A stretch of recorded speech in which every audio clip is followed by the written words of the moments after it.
네, 감사합니다. 오늘 함께 나눌 말씀 빌립보서 1장 12절로 21절까지 말씀입니다. 오늘 함께 나눌 말씀 빌립보서 1장 12절로 21절까지 말씀.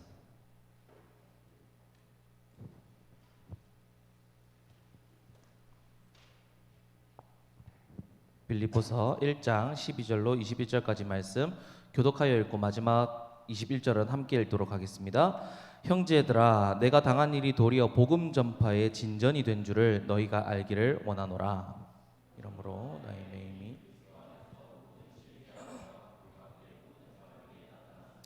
형제 중 다수가 나의 매임으로 말미암아 주 안에서 신뢰함으로 겁없이 하나님의 말씀을 더욱 담대히 전하게 되었느니라. 어떤 이들은 투기와 분쟁으로, 어떤 이들은 착한 뜻으로 그리스도를 전파하나니. 이들은 내가 복음을 변증하기 위하여 세우심을 받은 줄 알고 사랑으로 하나 그들은 나의 매임에 괴로움을 더하게 할 줄로 생각하여 순수하지 못하게 다툼으로 그리스도를 전파하느니라. 그러면 무엇이냐? 거칠애로 하나 참으로 하나 무슨 방도로 하든지 전파되는 것은 그리스도니 이로써 나는 기뻐하고 또한 기뻐하리라.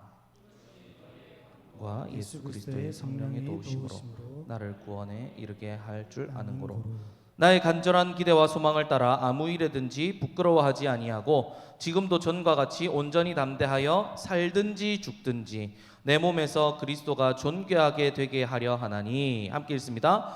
이는 내게 사는 것이 그리스도니 죽는 것도 유익함이라. 아멘. 여러분, 더 짠내 투어라는 프로그램이 있었죠. 박명수를 필두로 규현이랑 한혜진이랑 이용진, 광희가 대만으로 갔을 때 그런 편을 제가 잠시 봤었습니다. 그런데 이용진이 동료들과 막 대만 그 토종 음식을 먹고 있는데 막 이렇게 고개를 자꾸 갸우뚱갸우뚱 하는 거예요. 왜냐하면 태국 음식들이 전부 다 노랗게 보이는 거예요. 왜 이렇게 태국 음식들이 왜 다 노래? 이러고 있는데 이 주변에 있는 사람들이 막 야유하는 겁니다. 이용진을. 왜 그럴게요? 노란색 안경을 쓰고 있어서, 선글라스를 쓰고 있었기 때문입니다. 그래서 다 노랗게 보였던 거죠. 여러분, 실제로 색안경을 낀다는 말이 있죠. 색안경을 낀다는 말은 부정적으로는 이 편견을 가지고 세상을 본다라는 말로 흔히들 씁니다. 이제 좋은 말로 한다면 자신만의 기준이나 어떤 신념을 가지고 세상이나 사물, 이 상황이나 현상을 본다라는 뜻이지요. 제가 최근에 또 인스타 영상에서 이 영상을 하나 보는데 이탈리아 꼬마가 보는 성공과 실패의 차이였습니다. 혹시 보신 분 있나요? 이 릴스 보시다가 이탈리아 꼬마인데 한국인이에요. 근데 이탈리아에서 키우는 꼬마인데 이런 말을 하는 거예요. 성공과 실패. 엄마가 물어봐요. 성공과 실패의 차이가 뭘까? 아들아. 했더니 그 꼬마가 하는 말이 아이는 이게 차이가 없어 보인다고 말합니다. 그 꼬마가 차이가 없어 보인다. 성공과 실패의 차이가 없어 보인대요. 왜 그럴까요? 왜 그럴까요? 성공과 실패의 차이가 없어 보인대요. 왜냐하면 그 친구가 어떻게 봤냐면 성공한 사람이나 실패한 사람이나 뭔가를 했기 때문에 성공을 하고 실패를 했다. 그래서 한 건 똑같지 않느냐. 그러니까 차이가 없다는 거예요. 기가 막히죠. 가위가위보를 하면 둘 다 하는데 한 사람은 이기고 한 사람은 진다. 그거랑 비슷하지 않느냐고 말하는 것을 보고 제가 놀라지 아니할 수 없었습니다. 이렇게 어떤 신념이나 확고한 기준, 이 가치관이 있는 사람들은 뭘 가져다 놔도 그것을 기준 삼아 판단하고 생각하고 보는 거죠. 그래서 보는 눈 자체가 달라요. 그렇게 사실 각 사람들은 다 자신만의 어떤 색안경을 끼고 가치관을 가지고 그렇게 살아가죠. 그런데 여러분, 그리스도인이라면 이전에 내가 끼고 있던 색안경은 버리고 꼭 껴야 할 안경이 있습니다. 바로 어떤 안경일까요? 복음이라는 안경입니다. 오늘 주보에 보시면 제목이 나와 있죠. 복음이라는 안경. 그리스도인이라면 이 복음, 하나님의 말씀이라는 안경을 껴야 한다는 것입니다. 자, 그러면 이 복음이 뭘까요, 여러분? 복음 무슨 뜻인지 혹시 모르십니까? 복된 소식, 기쁜 소식이라는 뜻입니다. 복음은 그런데 우리 기독교에서 기쁜 소식이 뭐냐? 바로 예수님이 사람의 몸을 입고 이 땅에 오셔서 우리 죄를 다 짊어지시고 십자가에서 죽으셨고 또 부활하셨고 승천하셨다는 것이죠. 그리고 이를 믿는 자, 이런 예수님을 믿기만 하면 죄를 용서받고 죽음을 이기고 영원한 생명, 영생을 얻는다는 것이 바로 복음입니다. 그런데 여기서 중요한 것은 무엇이냐? 이 복음을, 이 영생을 우리가 돈이나 명예, 권력이나 사람의 노력으로 얻을 수 있는 겁니까? 아니죠. 어떻게 얻습니까, 그러면? 그 영생을, 천국을. 오직 믿음으로 얻는 거예요, 믿음으로. 예수님을 믿기만 하면 되는 거예요. 그래서 기쁜 소식이에요. 근데 왜 기쁘냐? 아무런 조건 없이 예수님만 믿으면 되기 때문이에요. 자, 여러분, 우리가 세상에서 뭔가를 얻으려면 뭘 해야 됩니까? 우리가 노력을 해야 되고 시간을 써야 되고 물질을 써야 되고 뭔가를 우리가 해야 해요. 우리가 뭔가를 힘을 써야 얻을 수 있는 것인데, 그런데 복음은 어떻습니까? 그렇지 않다는 거예요. 누구든지 그 사람이 헬라인이건 이방인이건 어느 인종이나 예수님을 믿기만 하면 그 사람의 신분이 어떻든 간에 노예든 대통령이든 서민이든 뭐든 귀족이든, 여러분, 누구만 믿으면 된다고요? 예수님만 믿으면, 예수님을 믿기만 하면 그 영생을 얻을 수 있다고요. 천국을 허락받는다고요. 그러니까 이게 복된 소식이에요. 우리의 행위가 필요 없으니까요. 그죠? 그리고 이 세상은 끝이 있다는 거예요. 그런데 그 끝은 승천하신 예수님께서 다시 오실 그때, 재림하실 그때 세상 마지막 때이고 새하늘과 새 땅이 열리는, 또 새롭게 시작되는 날이죠. 예수님을 믿는 사람들은 이때 죽음에서 다 일어나 슬픔도 고통도 아픔도 없고 오직 하나님의 영광이 가득한 곳, 기쁨이 가득한 곳에서 예수님과 영원토록 함께 산다는 것입니다. 이것이 바로 복음이고 우리가 그리스도인들이 믿는 바, 확신하는 바가 바로 이 복음이죠. 믿으십니까? 아무도 안 믿으십니까? 믿으십니까? 그리고 이런 복음을 믿고 확신하는 자로서 세상에도 없는 귀한 이 영생과 천국을 우리가 가졌으니까 세계관이 달라지는 거예요. 여러분, 우리 통장에 돈이 많이 꽂혔다고 생각합시다. 1억! 그러면 여러분들 세상 살아가는 눈이 달라지지 않겠어요? 돈도 그런데 이 세상에서 비교할 수도 없는 그 복음, 영생, 천국, 하나님 나라 백성이 되었다는 그 자격을 얻었는데, 여러분, 세계관이 바뀌고 가치관이 당연히 바뀌는 것이죠. 그렇죠? 그래야 합니다. 그래서 영생과 천국을 가진 사람들은 세상을 바라보는 눈이 완전히 달라지는 거예요. 그리고 이 귀한 것을 허락해 주신 예수님께 감사함으로 모든 우리의 삶의 기준을 예수님 중심적으로 보고 예수님 중심적으로 살아가게 된다라는 것이죠. 그래서 곧 하나님의 말씀, 이 예수님의 말씀이 나의 모든 것에 다 기준이 되는 거예요. 내 모든 삶의 기준이 어느 것으로 된다고요? 예수님 말씀으로 기준이 된다. 그것이 바로 복음의 안경을 낀 그리스도인들이다라는 것입니다. 선함과 악함의 기준이나 행동이나 생각의 모든 기준이 바로 누가 기준이 된다고요? 우리에게 영생을 허락해 주신 예수님, 그 예수님의 말씀이 우리 삶의 기준이 되는 거예요. 그래서 예수님의 말씀이 기준이 되고 예수 그리스도가 중심으로 되니까 어떤 상황이나 환경이나 내 앞에 닥쳐왔을 때도 예수님이라는 안경, 이 복음의 안경을 끼고 그 상황이나 환경을 보고 해석하고 믿음으로 감당해 나가는 것, 그것이 바로 그리스도인, 복음의 안경을 낀 자들이다라는 것입니다. 그렇게 복음의 안경을 쓴 사도 바울은 오늘 본문에서 어떤 말을 하는지 함께 볼까요? 12절로 13절까지 말씀입니다. 형제들아, 내가 당한 일이 도리어 복음 전파의 진전이 된 줄을 너희가 알기를 원하노라. 이러므로 나의 매임이 그리스도 안에서 모든 시위대안과 그 밖에 모든 사람에게 나타났으니. 아멘. 자, 내가 당한 일, 사도 바울이 지금 어떤 일을 당하고 있습니까? 감옥에 갇혔죠. 왜? 예수님 복음 전하다가, 예수님 전하다가 감옥에 갇혔어요. 이 감옥에 갇힌 일이 도리어 복음 전파의 진전이 되었다라는 겁니다. 사실 당시 사도 바울이 잡혀 들어갔다는 소식을 들은 사람들은 낙담했을 거예요. 왜? 사도 바울은 열심히 전도 다녔잖아요. 1차, 2차, 3차까지. 그리고 이후에도 석방되고 그 이후까지 계속 전도하고 다녔어요. 그러니까 뭐 이후는 일단 모르겠고 앞에 1차, 2차, 3차를 여행을 다니면서 그렇게 열심히 전도했던 사도 바울이 잡혔으니 이것은 진전이 아니라 어떻게 봐야 돼요? 이제 막혔다.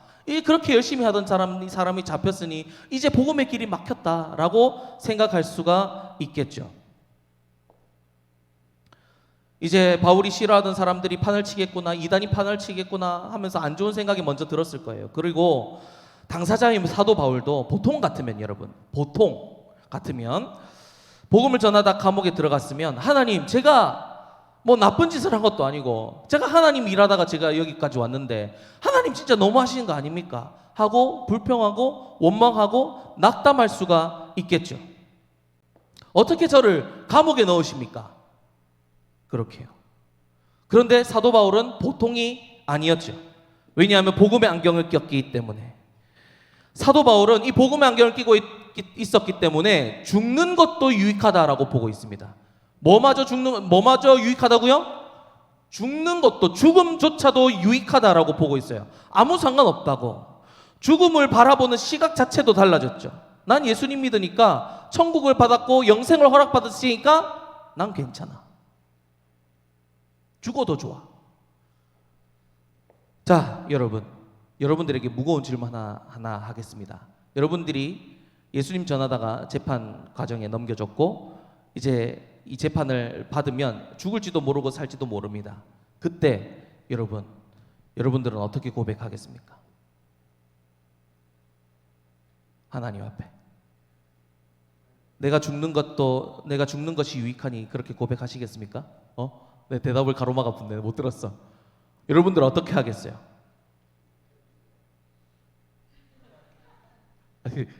아무튼 인간적인 마음에 하나님 살려주세요 하지 않겠습니까? 하나님 제발 살려주세요. 네, 더 잘할게요. 더 열심히 전도할게요.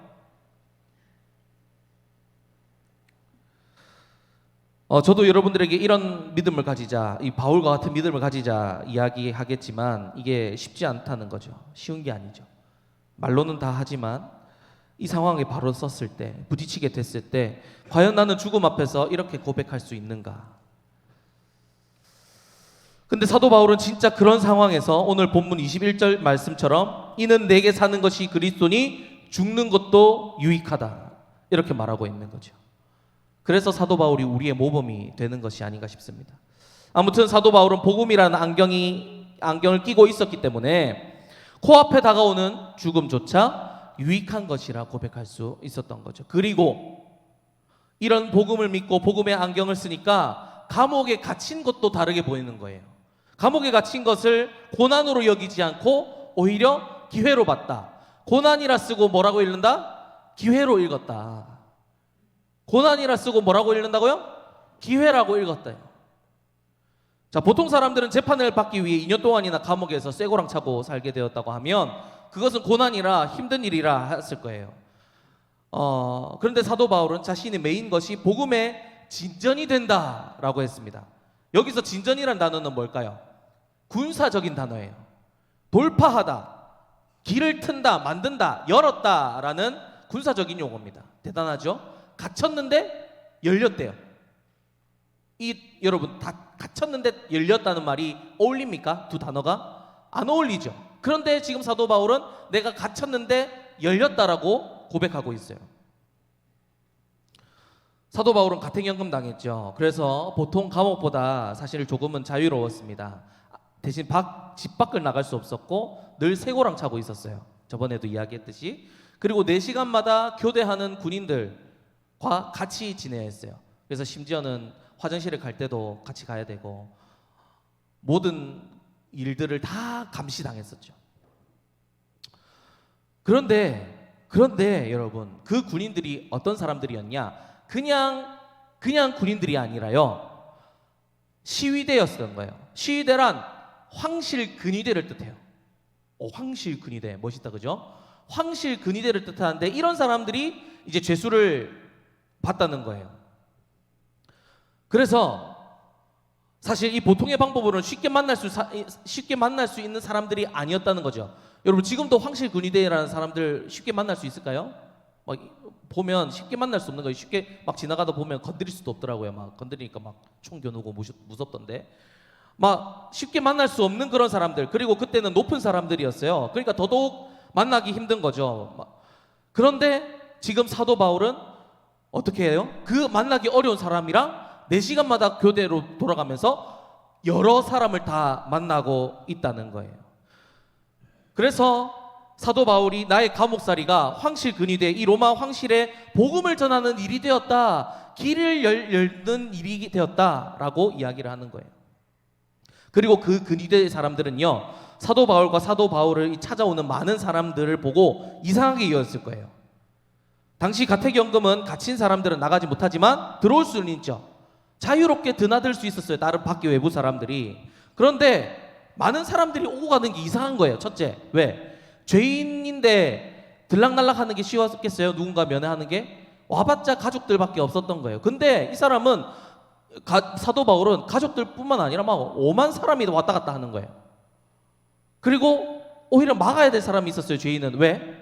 죄로 복수하려고 찾아오는 사람들이 있었기 때문에 막았어야 되는데, 이 사도 바울은 와가지고 막 와서 손잡고 우는 사람도 있고 막 이야기하는 사람도 너무 다양한 거예요. 그래서 이상하게 봤어요.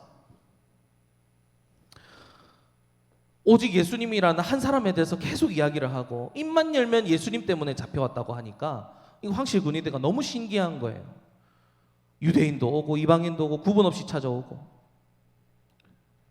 그래서 저 사람이 말하는 예수님이 누구길래, 저 사람이 말하는 복음이 뭐길래 이렇게 많은 사람들이 구분 없이 왔다 갔다 하는가 하면서 옆에서 이렇게 듣고 있었던 거죠. 그러다가 팔짱이 풀리고 같이 듣고 있는 거예요. 하면서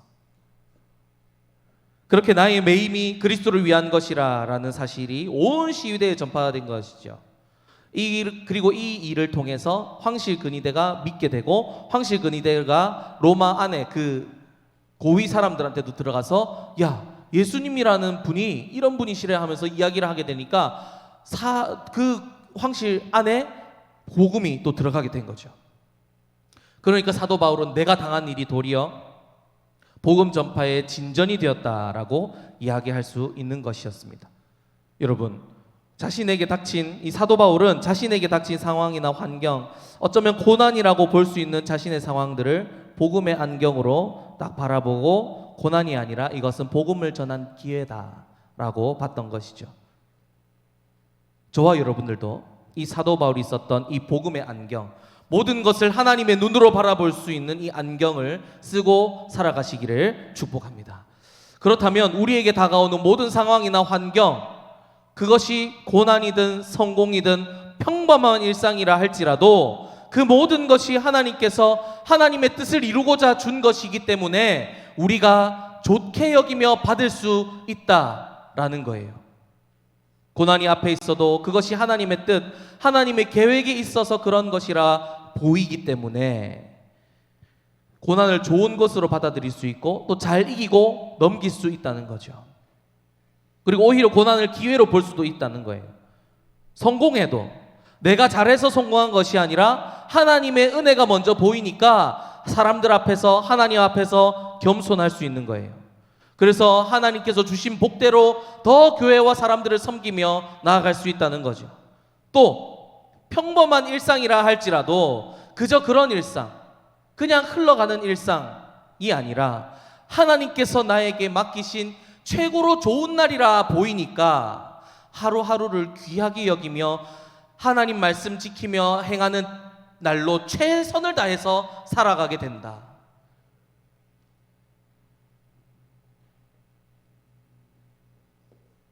여기서 좀 더 자세한 적용들은 여러분들 삶에서 복음의 안경을 끼고 다양하게 적용해 보시기 바랍니다. 복음을 가진 자들은요, 복음의 안경을 가진 자들은, 쓴 자들은 그 한순간도 놓치지 않고 모든 시간과 순간들을 하나님께서 주신 시간과 순간으로 여기고 귀하게 흘려보낸다라는 거예요. 그렇게 앞으로 우리가 삶을 살아가면서 이 복음의 안경을 낀 자로서 예수님 중심으로 바라보고 무엇이든지 예수님 중심으로 바라보고 예수님의 눈으로 바라보는 저와 여러분들 되시기를 축복합니다. 할렐루야. 그리고 여러분, 복음의 안경 낀 자들은 이 안경을 통해 늘 하늘 소망, 천국 소망 보고 살아가는 자들이라는 거예요.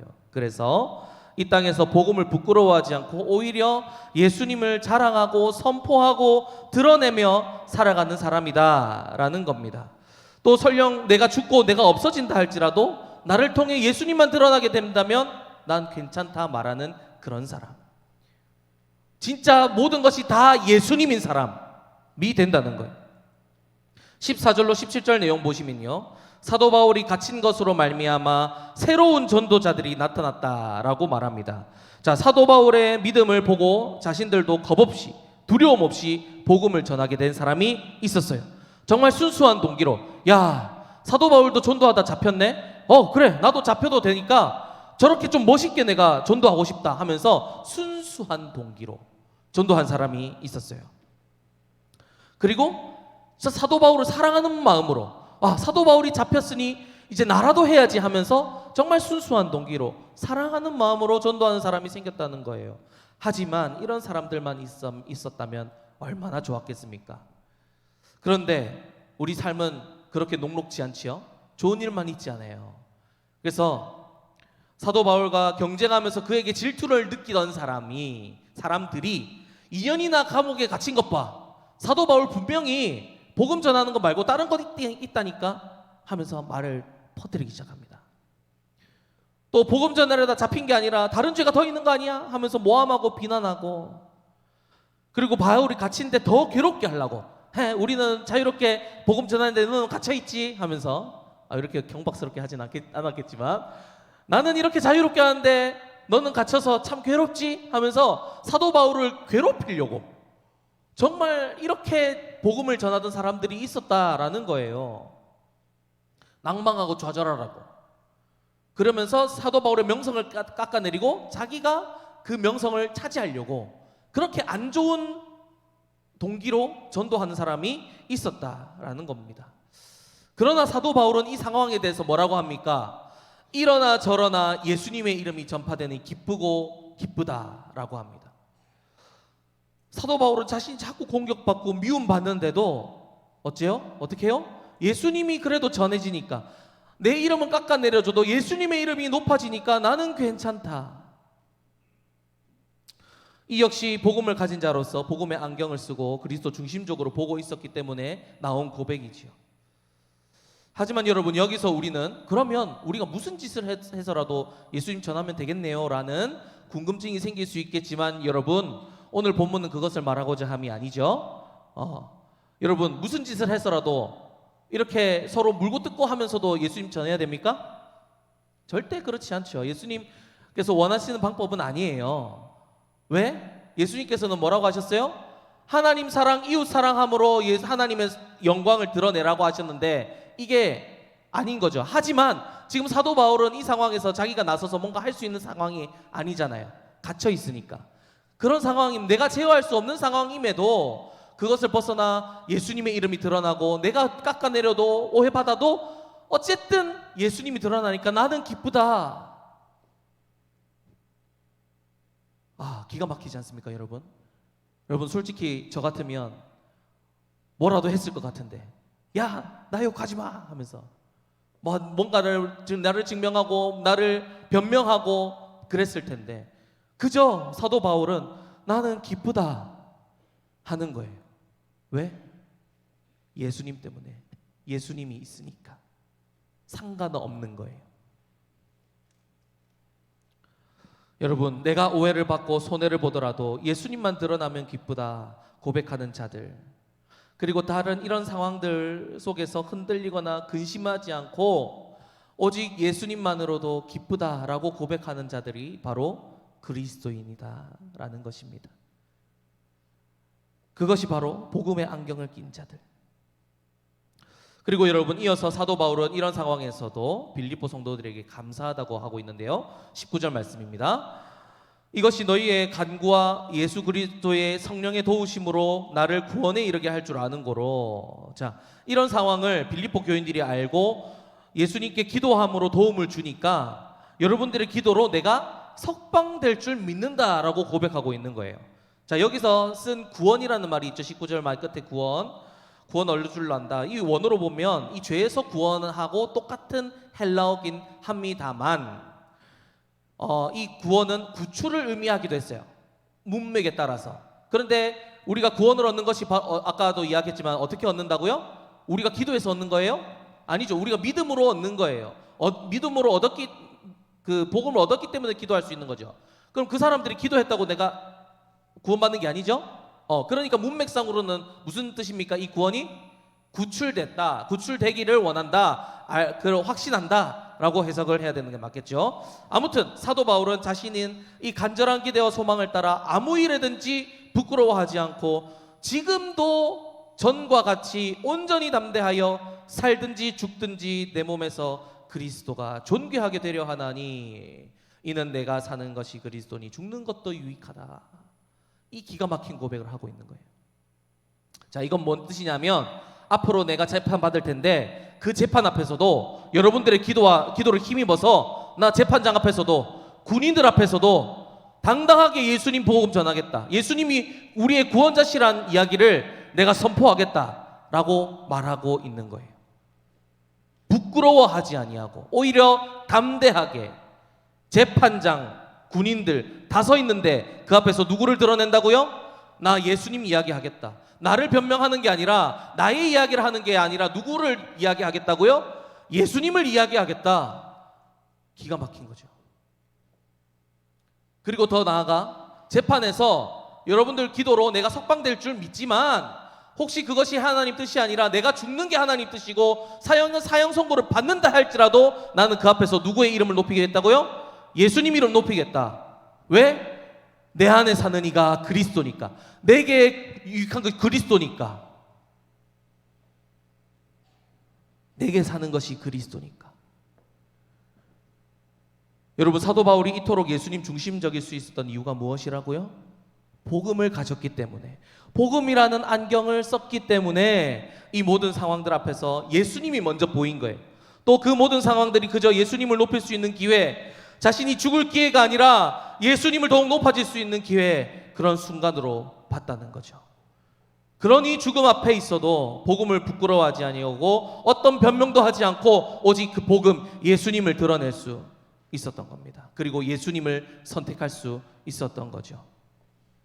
그때 사도 바울은 사실 변명할 수 있었어요. 왜? 사도 바울은 로마 시민권 갖고 있었으니까 변명할 수 있었어요. 충분히. 그러나 그것을 사용하지 않고 오직 뭘 한다고요? 예수님만 드러낸다고요. 이게 기가 막힌 거예요. 여러분, 우리들의 삶도 이와 같기를 소망합니다. 복음의 안경을 끼고 우리의 모든 상황, 위기의 순간조차도 예수님을 드러낼 기회로 보고 나보다 예수님을 먼저 드러내는, 예수님을 선택하는 우리가 되었으면 좋겠습니다. 사실 우리의 모든 삶의 순간은 다 선택의 순간들이죠. 선택의 연속입니다. 그리고 본질적으로 보자면 우리의 삶은 날마다 말씀대로 할 것인가 내 마음대로 할 것인가의 순간이죠. 그렇지 않습니까? 우리 모든 순간 다 그렇죠. 내 마음대로 할 것인가 예수님 말씀 따라 갈 것인가. 단순히 생각해 보면 이런 겁니다. 여러분, 주일에 예배할 것인가 내 마음대로 다른 곳을 가거나 늦잠을 잘 것인가. 직장 상사나 동료를 무시하거나 미워할 것인가 아니면 예수님 말씀처럼 사랑하며 섬길 것인가. 동아리 사람들, 학교 사람들 내가 사랑할 것인가 미워할 것인가. 나를 미워하는 사람을 똑같이 미워할 것인가 아니면 예수님 말씀 따라서 그 사람 위해서 기도하며 사랑할 것인가. 어떻습니까, 여러분? 여러분들의 삶에서는 어떤 선택을 하고 살아가십니까?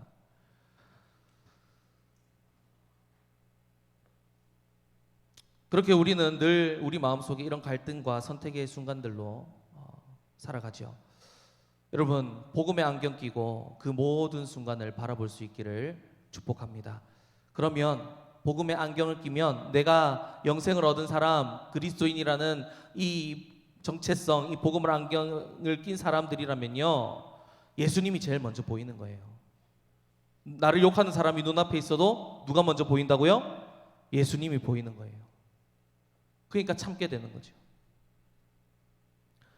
운전하시는 분들이라면 아실 겁니다. 쌩 하고 지나가면 어떻게 됩니까? 그 순간 찬송이 나옵니까, 여러분?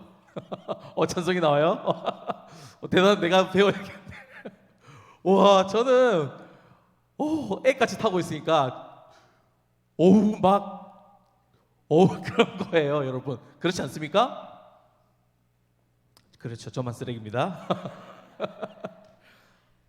그때 여러분 할렐루야 찬송할 수 있으면 정말 성숙한 거예요. 그래요, 축복합니다, 사랑합니다 하면서 그냥 보내주는 것.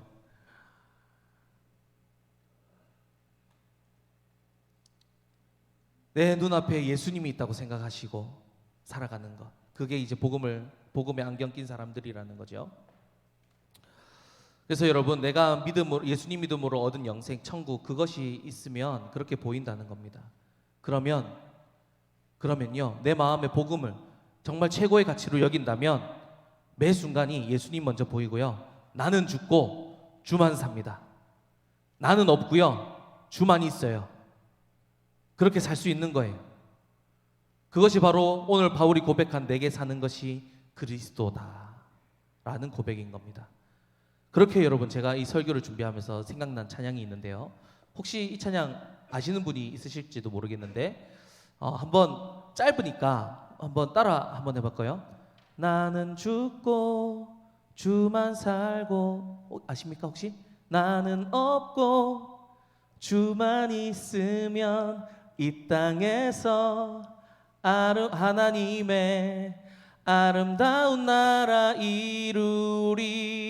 다 함께. 나는 죽고 주만 살고 나는 없고 주만 있으면 이 땅에서 하나님의 아름다운 나라 이루리. 마지막으로 다 같이.